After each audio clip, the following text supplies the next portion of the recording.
You see, one of the main factors about healing is to give people a lot of space. Our camps, the satsangs here are very intense. When I do it very intense with your meditation. And then you have a lot of free space in the afternoon to fly around. You know? And then again we come and we sharpen and become intense till the time you sleep. Your mind is very focal, thinking on the blue light of God before you. Don't fritter away the energies of your mind. Don't waste them, for they are precious. And I tell you, do not be disappointed. Sometimes you try to meditate and chant Om Namah Shivaya, but everything else but the thought of Om Namah Shivaya comes in your mind. You're thrown about. How many have had this experience that in spite of you trying to meditate, your thoughts, other thoughts which you do not want, sweep you aside? How many have had this? So all of you are sincere meditators. Those who have not had this, they are telling a lie. Don't believe them and don't keep their company because they are too perfect. So a person who sits on a horse is bound to fall. If you're learning how to ride, you're bound to get injured. If you're learning how to meditate, you're bound to come across these difficulties. These are the scars of an old warrior, which shows that you've been trying through thick and thin. And I tell people, the worse the meditation, the more the rejoicing you should have. Rejoice. And if that's what I'm saying, then you'll tell me, oh Gurunath, that means we should rejoice every day. Because every meditation gets screwed up at some point or the other. But this is bound to happen because you are swimming upstream. You know, there's only a handful of people in America who are practicing the in-depth meditation. There's only a handful of you, 1 in 10 million, who is practicing this in-depth meditation. And therefore you're bound to come across these difficulties. But the good news is this: if you're meditating, you're trying to do the jap of Om Namah Shivaya. And while you're doing the Om Namah Shivaya,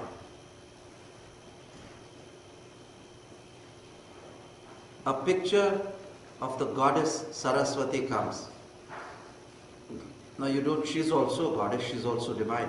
But still, for the subtler and higher meditation, you should only meditate on the subject of your focus. Your mind substance should gel, and somehow, try as we may, the American word is, we cannot gel the mind. Gel is the word, right? Gel means when it's a liquid, before you form jelly, it's all like liquid. When you put it in the fridge or whatever, then it comes like a slice. It's gelled. So we got to, yoga is, in American language, yoga is the practice to gel the mind. And if your mind can gel only on Shiva and nothing else, only on Shiva. This is Shiva. Yes, Parvati. Very correct proportion. Shiva is nothing. Parvati is everything. She is creating the galaxies in a regular sequence. Just bailing them out like this, Like we're making Diwali sweets, Just making laddus and just throwing them out into the... But then when you're focusing on him, suddenly you focus on her. Then you focus on the galaxies. Then you say, oh, which one could be my Milky Way galaxy? This is the Andromeda, this is the Milky Way. And in the Milky Way galaxy, how small you are, then your thoughts get distracted step by step. And then you've gone far away from Shiva, because then you've located your little solar system, your planet, your house in the Bay Area, house in San Francisco and LA. And then in your house is your little dog. You say, oops, where have I gone? From Shiva to my little dog? I've gone from Shiva to my little dog. What's the name of your dog? Say it all at once. Say the name of your dogs. Samadhi, Nirvan, Bhakti, Shakti, Samadhi, Nirvan, Puja.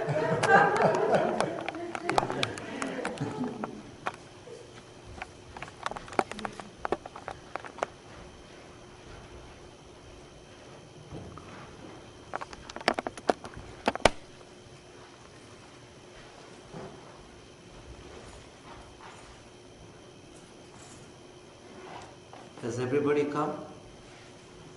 No.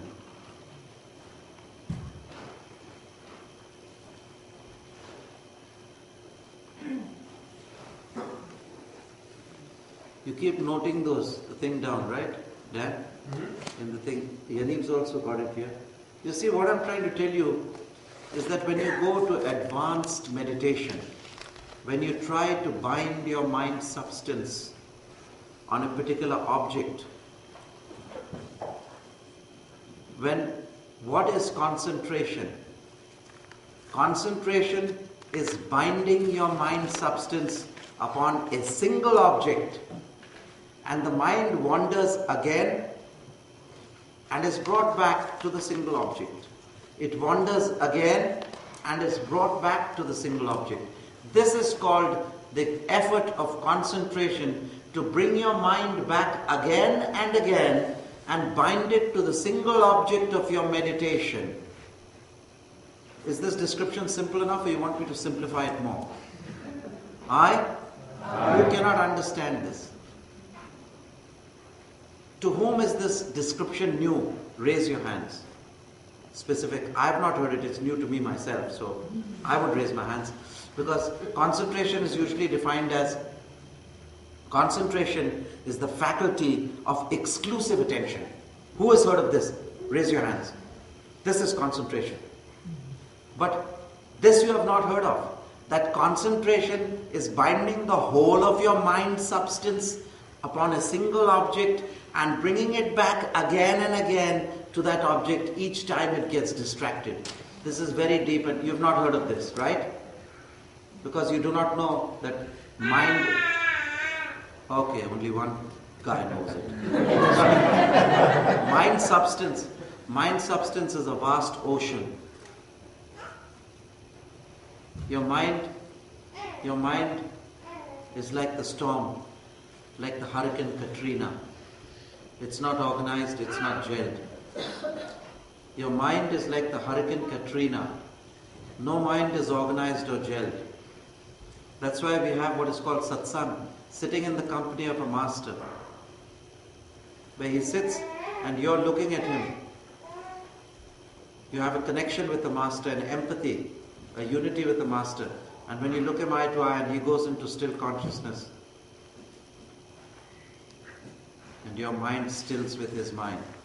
Your mind stills into his consciousness. So in 1 minute, in a fraction of a second, he is done with you years of practice, which you cannot get with years of practice, you get in a flash. Aye? Aye. Now, when you practice concentration, concentration is not only focusing your mind on one object. Concentration includes your mind wandering from that object and the effort to bring it back to the focal point of your concentration.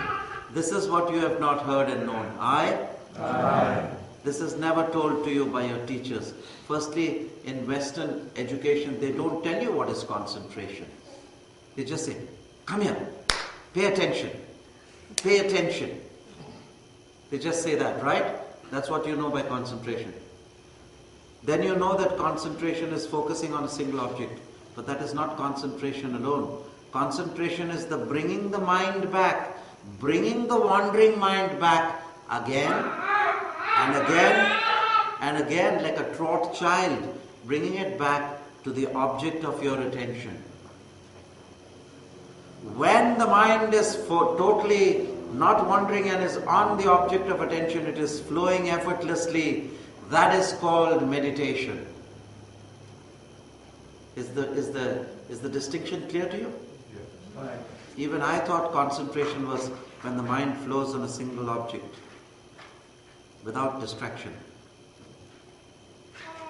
So meditation is a deeper concentration.